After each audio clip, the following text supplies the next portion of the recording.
Class 3 Hindi chapter 11 और इस chapter का नाम है न्यायप्रिय राजा। तो न्यायप्रिय राजा कहने से हम क्या समझते हैं? न्यायप्रिय मतलब एक अच्छा भला जो क्षमा देने योग्य दयालुता राजा। ठीक है, तो ये इस न्यायप्रिय राजा इस चैप्टर का जो मुख्य पात्र है राजा और उनके दरबारियों में जो सिपाहीगण हैं और एक व्यक्ति के बारे में बताया गया है। ठीक है, तो यहाँ पे लेखक हम पाठकों को यही प्रेरणा देंगे, सच बोलने की प्रेरणा दे। अक्सर हम लोग कोई भी गलत काम करते हैं तो हम अक्सर झूठ बोलते हैं, तो यहाँ पे सच बोलने और सच बोलने की वजह हमें उसका परिणाम क्या मिलता है उसी के बारे में हम लोग जानेंगे। ठीक है, गलती होने पर उसे स्वीकारना, सबके लिए समान रूप से न्याय करना। तो अक्सर कोई राजा या कोई पंचायत या कोई भी बड़ा ऐसा होता है जो कि गलती होने पर कोई ऐसा होता है कि उसे क्षमा योग्य नहीं करता है। मुझे इन्होंने ऐसी बात बोली है, तो अगर कोई किसी को एक थापड़ मार देता है तो वह दूसरा हाथ पे वह उसे लौटाता है, मैं भी उसे 2 थापड़ मार दूंगा। इस प्रकार से हमें नहीं होना चाहिए, तो हमें उसको क्षमा करना चाहिए और क्षमा योग्य बनाना चाहिए। ठीक है, तो आइए हम देखते हैं यहाँ पे इस कहानी का जो सारांश है, आप लोग ध्यान से सुनिए। ओके, छत्रपति शिवाजी बहुत ही न्यायप्रिय शासक थे। तो शासक मतलब राजा, यहाँ पे छत्रपति शिवाजी नाम है, वह बहुत ही न्यायप्रिय जो कि अच्छा भला शासक थे।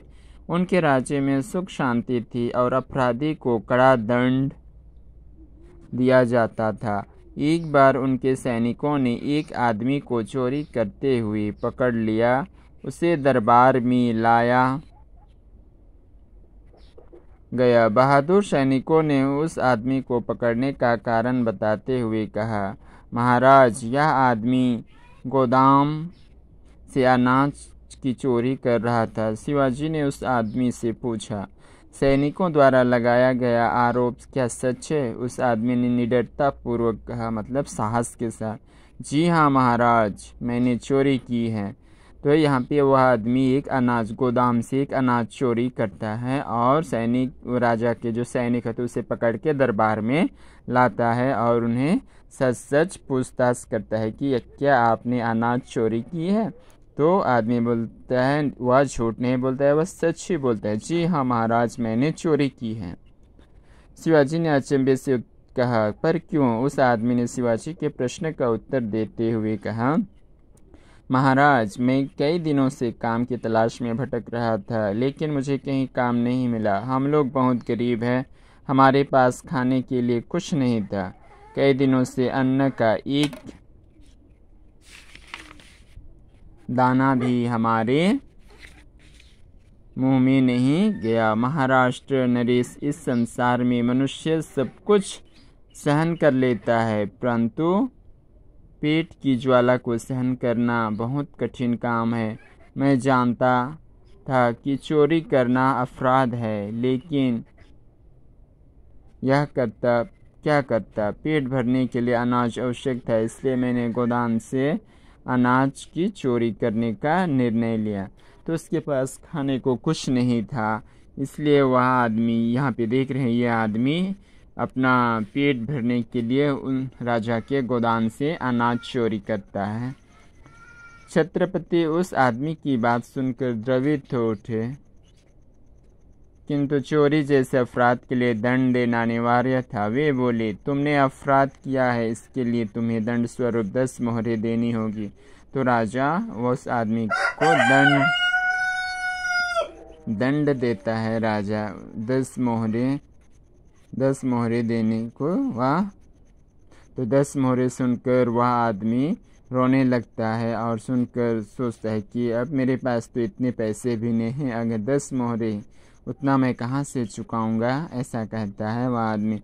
अगर 10 मोहरें होता तो मैं अनाज क्यों चोरी करता महाराज? ईमानदारी के साथ वह महाराज के सामने अपने विचार को प्रकट करता है, तो उसकी प्रार्थना का कोई प्रभाव नहीं पड़ा। उन्होंने अपने दरबारियों से कहा, अब मैं आप सभी पर और स्वयं पर भी 10-10 मोहरों का जुर्माना लगाता हूँ, क्योंकि हम सब ने इसे काम न देने ना देकर चोरी जैसी काम की ओर जाने का पर विवश किया है। तो राजा यहाँ पे थोड़ा बदलाव हो जाता है और अपने दरबारियों में जितने सैनिक थे उनसे 10-10 मोहरे जुर्माने के तौर पर देने को कहता है। सभी कोई तैयार हो जाते हैं और उसे काम ना देकर उसे चोरी करने को मजबूर कर देता है। यह कहता है, इतना कहकर छत्रपति अपनी ओर से 10 मोहरे अपनी राजा भी अपनी ओर से 10 मोहरे जुर्माने के रूप में एक स्थान पर रख देती हैं।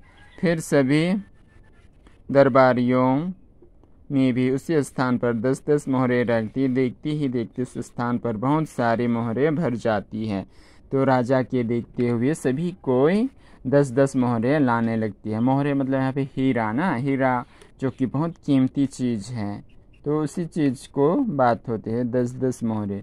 फिर शिवाजी उन मोहरों को इकट्ठा किया और उस आदमी को देते हुए कहा, अब तुम अपने हिस्से का जुर्माना अदा कर सकते हो, बाकी बचे हुए धन को लेकर कोई व्यापार प्रारंभ करो।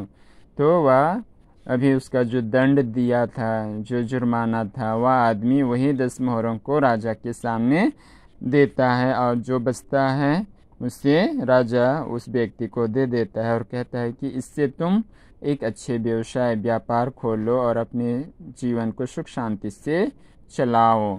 छत्रपति शिवाजी का न्याय देखकर सभी दरबारी उनकी जय जयकार करने लगे। लोग सोचे थे कि राजा उनसे हट्टी कट्टी बात करेंगे, लेकिन राजा जो न्यायप्रिय था वह बहुत ही भला आदमी था, शासक था और उस आदमी को क्षमा कर देता है और उनका जीवन सुख शांति से सब मोहरे दे देता है, जिससे वह अपने व्यवसाय खोल लेता है और उनका जीवन सुख शांति से चलने लगता है। सभी दरबारीगण सैनिकगण उसे जय जयकार करने लगे। शिवाजी की बात सुनकर वह आदमी बोला, आप धन्य हैं महाराज, मैं प्रतिज्ञा करता हूँ कि अब कभी चोरी नहीं करूँगा। तो अब से वह आदमी अपने मन में ठान लेता है, या जो आदमी देख रहा है इनके सामने सर झुकाता है, अब से मैं कभी चोरी नहीं करूँगा कहता है। और इधर जो सैनिकगण है वे राजा की जय जयकार करते हैं इनकी न्यायप्रिय के लिए। ठीक है, न्यायप्रिय राजा, इसी का जो दिल में जो था, इसी का जो वही जो शीर्षक न्यायप्रिय से हमें यही बताता है कि न्यायप्रिय राजा कैसे था ना। वह न्यायप्रिय ही था, उनके दिल में अच्छा था, अच्छा व्यवहार था और वह उस आदमी को काम तो नहीं देता लेकिन उनका जीवन को सुखमय बना देता है। ठीक है, तो इस कहानी से हमें क्या शिक्षा मिलती है? अपराधी को दंड से ही नहीं प्रेम से भी सुधारा जा सकता है। बहुत से लोग सोचते हैं कि अपराधी है, इसे मारो पीटो सुधर जाएगा, लेकिन वह सुधरता कभी नहीं है, उसे प्रेम से भी सुधारा जा सकता है।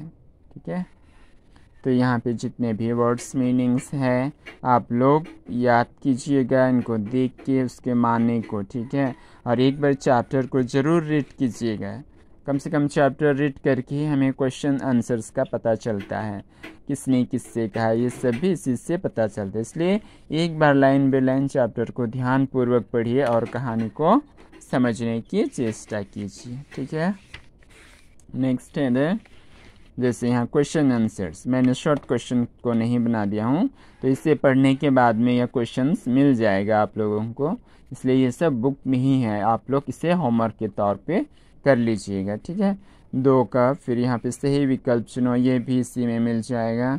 फिर प्रश्नों के उत्तर बताओ, थोड़ा सा ये 3-4 लाइन थोड़ा लंबा होता है, इसलिए मैंने इसे बुक्स में लिख दिया हूँ। और जो पेज में है पेज नंबर 68 इसका, तो वह पेज नंबर 68 में जाके आप लोग इसका आंसर ढूंढ सकते हो। ठीक है, यहाँ पे दिख रहा है ना आप लोगों को, जैसे पेट भरने के लिए कुछ भी नहीं था, चोर ने चोरी क्यों की? क्योंकि पेट भरने के लिए कुछ भी नहीं था। ठीक है, फुल सेंटेंस में लिखिएगा। ओके, शिवाजी ने चोर को क्या दंड दिया? 10 मोहरे देनी होगी, इस प्रकार का जो दंड देता है। ओके, नेक्स्ट है इधर किसने किससे कहा। यहाँ भी आप लोग यदि आप चैप्टर को अच्छी तरह से पढ़ेंगे तभी इसको अच्छी तरह से सेंटेंस मालूम हो जाएगा कि किसने किसको कह रहा है। फिल इन द ब्लैंक्स, यहाँ पर भी सर्वनाम जो यहाँ पे ऑप्शंस दिया गया है उसे आप लोग चिन्ह करके यहाँ पे फिल कर सकते हो। ठीक है, यहाँ इसको मैंने बना दिया। अब दो दो नए शब्द बनाओ।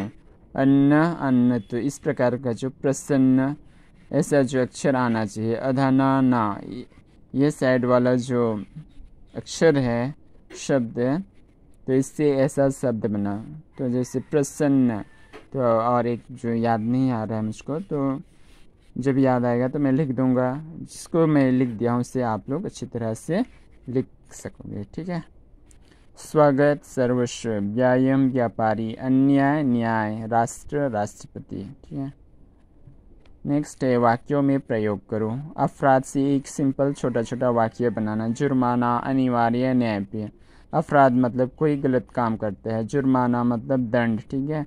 अनिवार्य मतलब जरूरी, और न्यायप्रिय मतलब अच्छा, ये भला। ओके। इसको अच्छी तरह से आप लोग अपनी नोट कॉपी में बना के व्हाट्सएप में मैसेज कर सकते हो। ठीक है।